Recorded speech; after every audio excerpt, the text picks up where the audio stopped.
Hello and welcome to the Global Church Project. I'm Graham Hill. Amy Williams is passionate about ministering to teens involved in gangs and about helping youth on probation and parole, about serving those lost in the juvenile justice system. She focuses on life mentoring with these young people. As a certified gang intervention specialist, she heard God's call to move into a Latino gang neighbourhood, to serve with them as a hope dealer, doing street outreach with young men and women involved in gangs or affected by gang culture. Working in the toughest neighbourhoods of the United States, Amy Williams helps gang members and those lost in the juvenile justice system find hope and faith in Jesus Christ. Amy Williams, welcome to the Global Church Project. Thank you. You're involved in ministry with young people in gangs and who are involved in the parole and also in the juvenile justice system. Yes, correct. What led you into this kind of ministry? Well, I think that it's really funny when people ask that question because I ended up being in the ministry without even knowing that I had landed there. Been in youth ministry for 20 years and I've always had a heart and a passion for young people who society thinks are throwaways or worthless or violent. And in moving to Chicago, what I found out in doing ministry in Chicago, the kids that I started with, had friends that were in gangs, had brothers that were in gangs. Everybody that I know, all the youth, knew somebody in the gang or in the criminal justice system. And so I found my way connecting with those kids.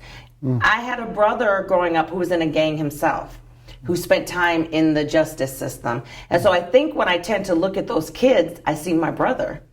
At the end of the day, I'm like, he's just like my brother. So I think that it was just a natural flow for me to just, for God to orchestrate me in that direction, and I absolutely love it. And where did the designation Hope Dealer come from, and what does it mean?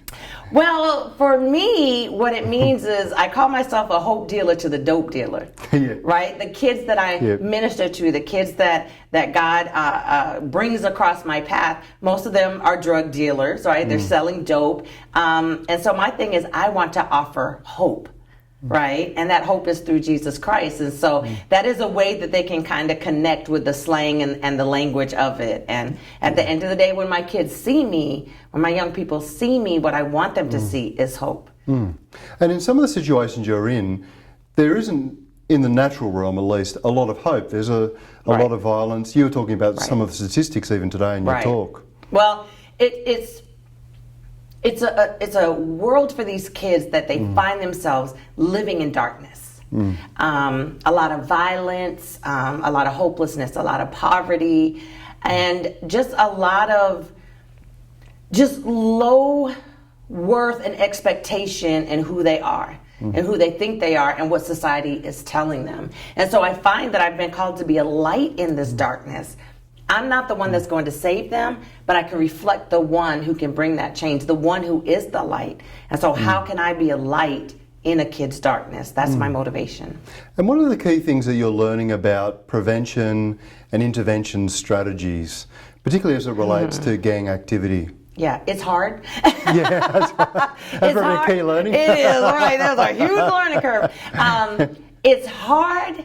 And you have to be consistent. You have to constantly be in it. You have to grind. You can't give up. It is a long process that you have to be committed to, that you have to be patient in the process. And to see that each kid has their own journey, right? Like I can't lump all gang members, this is the strategy that will work. And for all those that are incarcerated, this is the strategy that works.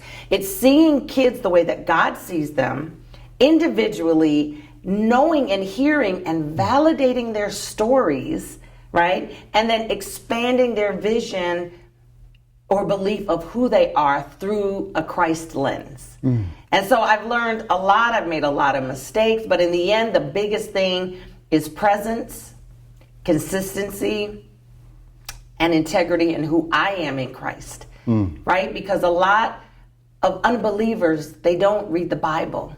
They read Christians. And at the end of the day, those young people that I love, that I walk life with, are watching the God in me. And so those are kind of the biggest pieces that I have found to really just dig into the work that I'm doing.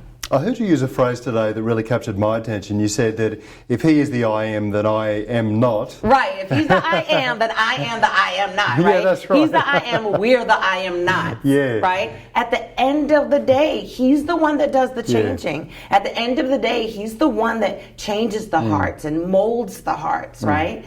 And all we can do is walk that journey with them, be the reflection, and just love on them hard, consistently pursue them the way that God pursues them, but recognize who we are and who we're not. And he's the I am, and we're the I am not. And I don't want the responsibility of being the I am anyway, so I'm fine with that. I'm fine and you with used that. the phrase about being a recovering fourth member of the Trinity. Yes, which, I am a recovering fourth member of the Trinity. God, Jesus, and the Holy Spirit decided that they didn't need me to help them make decisions about what's best for the young people. Yeah. And I think that's kind of where we make a lot of mistakes with young people, is that we think we have the answer, we think we have the solution, and we project our solutions onto their situations. And the truth is, this is their journey with God, right? It is their unique journey with God. And so we're not leading actors, we play the supporting role. Yeah. And so how can we walk life with kids as they discover who they are and that they have purpose and worth? And that requires letting God be God in the lives of young people. And that's hard for me. Yes. So I'm a recovering fourth member of the Trinity. God often tells me to go to a meeting, go to a 12-step meeting, and let me do this. I got this. And how does Life on Life mentoring play a role in all of this? It is the role. Yeah. It is the way that I can best impact the life of a young person.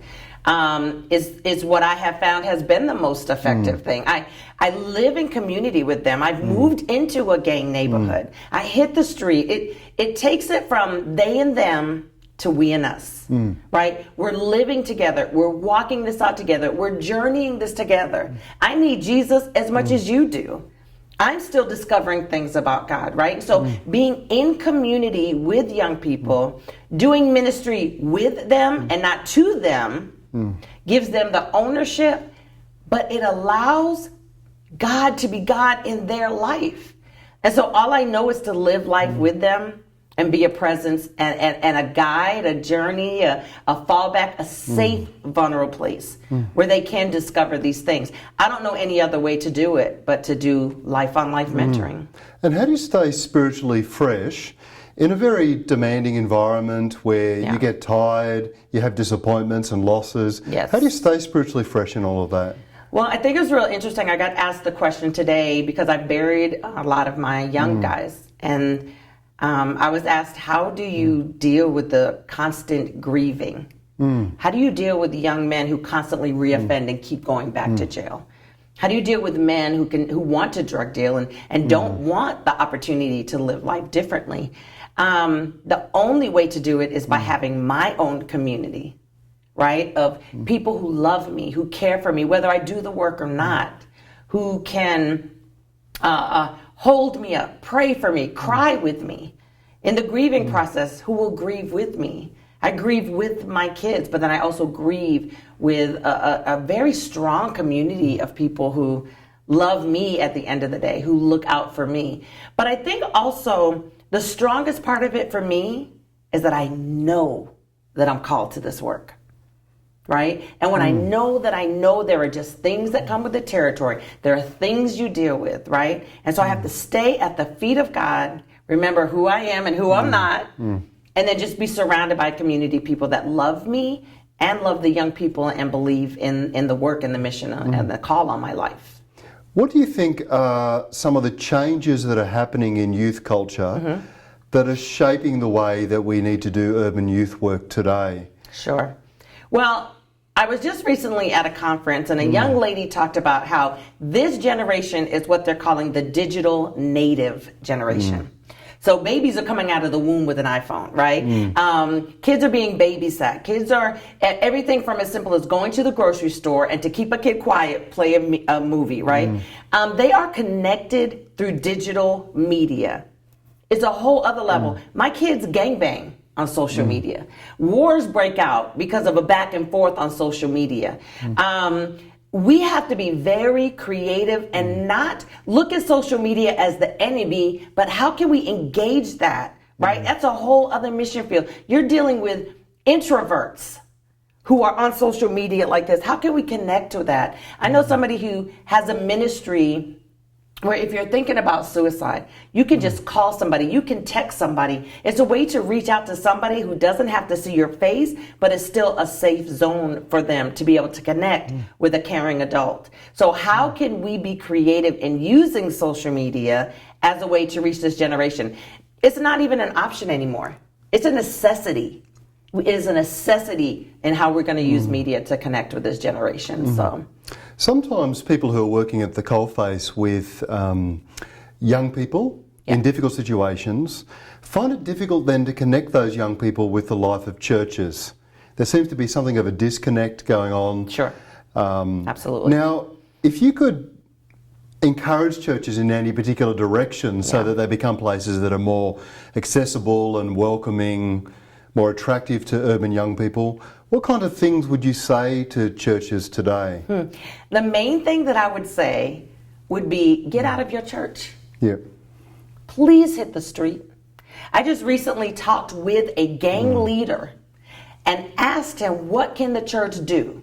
Chicago, he told me it's going to be a very bloody summer this year. And I said, well, what can the church do to get ahead of the violence that you're already predicting? And the gang leader said to me, you need to get out of those churches and hit the street. You need to leave your businesses and come to where we are. Meet with us, talk with us, use the resources that we have. His main thing, and a great example, was he shared that in Chicago, there are tons of churches that have empty parking lots Monday through Sunday, Monday through Saturday. And on Sunday, they're full. He's like, why can't the church just get a couple of basketball hoops and let my guys come off the street and just play basketball? And y'all can give them water and hang out. Get to know the kids. If you knew these kids' stories, you wouldn't blame them for joining a gang, right? So get to know the kids. But kids aren't going to come to the church. This generation of kids, they've heard things, they've seen things, they're leery and weary about the church, but not necessarily about God or Jesus. Right? And so we need to go to where they are. And that's tough because some people are intimidated. Some people are scared by that. But you have to press through that if we want to be the ones to change this generation. I had somebody who asked me to plant a church recently. And I said, the last thing Chicago needs is another church. What we need are more people who can hit the street. Right? If you want to fund that, then I'm for that. So I just encourage churches, please step out of those four walls and find a way to connect with kids in the community. Find a way to connect with families. They want it. They're dying for it. Literally. Yeah. Literally. Is there anything else you want to say to us today? You know, at the end of the day, I think my biggest, the most impactful thing that I really want to share is please see young people the way God sees them. Young people are not projects to be fixed with a timeline. We need to be able to see young people as their potential and not for their problems. We need to stop doing youth ministry to them and do it with them. Can we listen to what they're saying? They're brilliant. They're creative. They're kids with pain. My kids are hardcore gang members who are soft and they have a lot of pain and hurt and trauma. And so they mask it with anger. Can we just love on kids? Can we see through that and see them the way that God sees them? Fearfully and wonderfully made. That they're His idea at the end of the day. Right? And that we can be the ones to give them a new worldview, opportunities, hope, chances. See them the way that God sees them. Because that will change the way that we do ministry and the way that we love on them. Amy Williams, thanks for joining us at the Global Church Project. It is my privilege. Thank you. Thank you. The Global Church Project is located at www.theglobalchurchproject.com. On our website, you'll find a wide range of interviews and resources for colleges, universities and churches. I look forward to your company next time. From me, goodbye.